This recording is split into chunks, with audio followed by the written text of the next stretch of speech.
চিৰচেনেহী মোৰ ভাষা জননী। নৱাৰুণ সাহিত্য সভাৰ শতদল শাখাৰ ত্ৰয়োদশ দ্বিবাৰ্ষিক সৰু হেমাৰডু অধিৱেশনৰ আজি সামৰণি অনুষ্ঠান।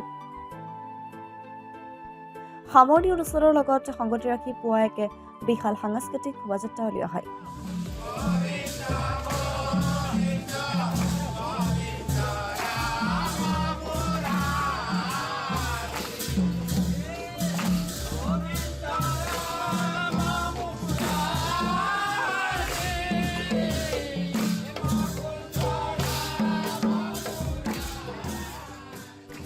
তাৰ পিছতে সৰু খেৰামজু সত্ৰ প্ৰাংগণত অনুষ্ঠিত মুকলি সভাত নৱাৰুণ সাহিত্য সভাৰ আমৰাঙা বৰিহাটত বিদায়ী সভাপতি কমলাকান্ত দাস, নৱনিৰ্বাচিত সভাপতি উপেন্দ্ৰনাথ ঠাকুৰীয়া, বিশিষ্ট কবি তথা অতিৰিক্ত আয়ুক্ত কমলা বৰুৱা, আজৰা সাহিত্য সভাৰ সভাপতি ৰাতুল গোস্বামী, অধ্যাপক গজেন্দ্ৰ অধিকাৰী সহিতে নৱাৰুণ সাহিত্য সভাৰ বিষয়ববীয়া সদস্যসকলৰ লগতে বহুকেইগৰাকী বিশিষ্ট ব্যক্তি উপস্থিত থাকে।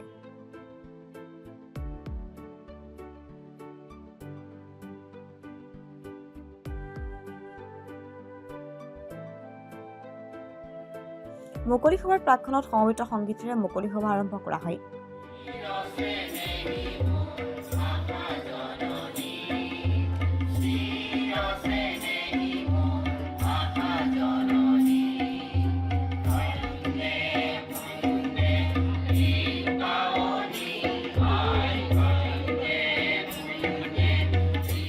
নৱাৰুণ শতদল শাখা সাহিত্য সভাৰ ত্ৰয়োদশ সৰু হেৰামডু অধিৱেশন যোৱা পৰহিৰ পৰা আৰম্ভ হৈছে, 27, 28, 29। আজি সামৰণি পৰ্ব। আজি ৰাতিপুৱা আমি সাংস্কৃতিক শোভাযাত্ৰাৰে নৱনিৰ্বাচিত সভাপতি বৰহাৰামডু নিবাসী মাননীয় উপেন্দ্ৰনাথ ঠাকুৰীয়াদেৱক আমি আদৰি আনিছোঁ। ইতিমধ্যে আমাৰ সভাৰ কাৰ্যসূচী আৰম্ভ হৈছে। দিনজোৰা কাৰ্যসূচীৰে আমাৰ এই অধিৱেশন চলিব। নৱাৰুণ শাখা সাহিত্য সভাই 1986 চনতেই জন্ম লাভ কৰি আজি 39 বছৰ অতিক্ৰম কৰিলে আৰু অসম সাহিত্য সভাৰ এটা সক্ৰিয় শাখা সাহিত্য হিচাপে ইতিমধ্যে আমি স্বীকৃতিপ্ৰাপ্ত হৈছোঁ। আমি ইতিমধ্যে শতদল শাখা হিচাপেও স্বীকৃতি লাভ কৰিছোঁ। কেইবাবছৰৰ আগতে আমি কামৰূপ জিলাৰ এটা সুকীয়া গৌৰৱ কঢ়িয়াই আনিব পৰা শাখা সাহিত্য হিচাপে আমি বঁটা পাবলৈ সক্ষম হৈছোঁ। বৰ্তমান আমাৰ শাখাৰ কাৰ্যালয় ইতিমধ্যে আমি নিৰ্মাণ কৰিবৰ কাৰণে সক্ষম হৈছোঁ। গতিকে সেয়েহে আমাৰ যিসকল সদস্য ইয়াত জড়িত হৈ আছে গোটেইখিনিয়ে সাহিত্য নাৰকী আৰু তাৰ প্ৰধান উৎস হ'ল আমাৰ মামণি ৰয়ছম গোস্বামী। নৱাৰুণ সাহিত্য সভা আমৰাংগা বৰিহাটৰ এইটো ত্ৰয়োদশ দ্বিবাৰ্ষিক সৰু হেৰামডু অধিৱেশন। এই অধিৱেশনখন সৰু হেৰামডু সত্ৰ প্ৰাংগণত আমাৰ সৰু হেৰামডু ৰাইজৰ আতিথ্য আৰু পূৰ্ণাংগ সহযোগিতাত আমি আয়োজন কৰিছোঁ।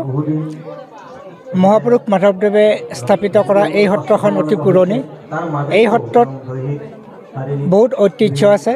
সেই সকলোবোৰে মিলি ইয়াত থকা জনসাধাৰণৰ ওচৰ চুবুৰীয়া গাঁওবিলাকৰ সকলোৰে সহায় সহযোগিতাত আমি 3 দিনীয়াকৈ অনুষ্ঠানটো পাতিছোঁ। ইতিমধ্যে আমাৰ আজি তৃতীয় তথা শেষ কাৰ্যসূচী। আজি আমি প্ৰথম দিনা আমি পতাকা উত্তোলন, গছপুলি ৰোপণ, স্মৃতি তৰ্পণ আৰু ৰাইজ আয়তীৰ মাজত নাম প্ৰসংগৰ প্ৰতিযোগিতাৰে অনুষ্ঠানটো সামৰণি মাৰি দ্বিতীয় দিনা আমি এটা ছাত্ৰ ছাত্ৰীসকলৰ মাজত এটা পৰীক্ষামূলক প্ৰতিযোগিতা আৰু লগতে এটা আলোচনা চক্ৰ অনুষ্ঠিত কৰিছিলোঁ। আজি আমাৰ তৃতীয় দিনা। আজি ইতিমধ্যে আমাৰ শোভাযাত্ৰা হৈ গ'ল। ইয়াৰ পিছতে আমাৰ মুকলি সভা চলি আছে। আমি আশা কৰিছোঁ সন্ধিয়ালৈকে আমাৰ এটা সাংস্কৃতিক অনুষ্ঠানো চলিব আৰু আমি নিজেই আশা ৰাখিছোঁ নিশ্চয় এইটোত এটা সফলতাৰ দিশত আগবাঢ়ি গৈ আছে। আমি অনুভৱ কৰিছোঁ অনুষ্ঠানটো সাফল্যমণ্ডিত হৈছে। আজি মুকলি সভাত বৰ্তমান আমি আমাৰ কামৰূপৰ উপায়ুক্ত অতিৰিক্ত আয়ুক্ত কমল বৰুৱা ছাৰক আমি নিমন্ত্ৰণ কৰিছোঁ। তেখেতে বিশেষ কাৰণত এতিয়ালৈকে আহি পোৱা নাই। ৰাতুল গোস্বামী ছাৰ ৰাজাৰাৰ তেখেতৰ ইতিমধ্যে আহি পাইছে আৰু শিক্ষক সন্মিলনত কি কৈছে সভাপতি হৈ তেখেত আৰু বাকীখিনি আমি নিমন্ত্ৰণ কৰিছোঁ। সময়মতে আহি যাব। এতিয়া নিশালৈ সাংস্কৃতিক অনুষ্ঠানৰ আয়োজন কৰা বুলি জানিবলৈ দিছে উদ্যোক্তা সমিতিয়ে। News desk report, platform digital. অসমৰ সংবাদ জগতখনৰ বাবে এক সুখবৰ। নৰূপ নহাজেৰে প্ৰায় ৩০ বছৰীয়া অভিজ্ঞতাপুষ্ট সাপ্তাহিক কবচ পুনৰ এবাৰ ৰাজ্যৰ মাজলৈ।